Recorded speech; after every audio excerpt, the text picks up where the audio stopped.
Okay, so we read in the Daf Yomi for Sanhedrin 87. It was talking about how basically like Habayit, the Temple Mount, is higher than all the other mountains. The land of Israel is higher than all the other lands. And you've heard these statements before, and you're like, how could this be possible? What are they talking about? Don't they have a basic understanding of geography and the height of mountains and things like that? And this is how this is understood, and that it's the center of the world in God's eyes. So this is how basically it works. I'll read the statement here. It says, "Then you shall arise." This is a quote from the court, from where he sits as a judge, quote, "and ascend." This teaches that the temple is higher than the rest of Eretz Yisrael, or the land of Israel, and Eretz Yisrael is higher than all the other lands. So, and they go on further down. It says, "Granted, the temple is higher than the rest of Eretz Yisrael." Where does it say that Eretz Yisrael is higher than all the other lands? But I want to.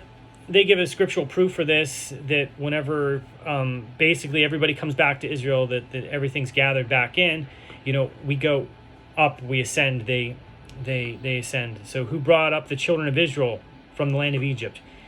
Rather, as the Lord lives, who brought up and led the descendants of the house of Israel from the north country, from all the countries where I had driven them, and they shall dwell upon their land. Jeremiah 23, 7 and 8. So the idea is that if the sages seen the world as a ball, like as a sphere, they didn't believe that the world was flat. You might be able to find some crazy opinions out there, but this is the consensus. So if we say that this is the central location, right? If this is Jerusalem, if this is Har Habayit, it doesn't matter if Mount Everest is the highest, like out over here. This is still the highest point, right? And we're not talking about like from sea level. We're actually talking about a perspective that God holds the world in his hand, just like he holds the universe in his hand. And to him, this is the highest location. This is the spot. This is the pivot.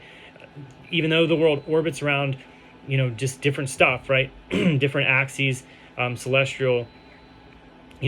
This is the central focus of the universe, would be, like Jerusalem being the highest spot of the sphere. So it doesn't matter how high everything else is on the globe, off on the side, because of the curvature of the earth. Jerusalem, Har Habayit, is the highest location. So that's the whole idea behind that. And I hope that provides an answer for you that you may have struggled with when you heard those types of statements in the past. But there you go. Have a nice week.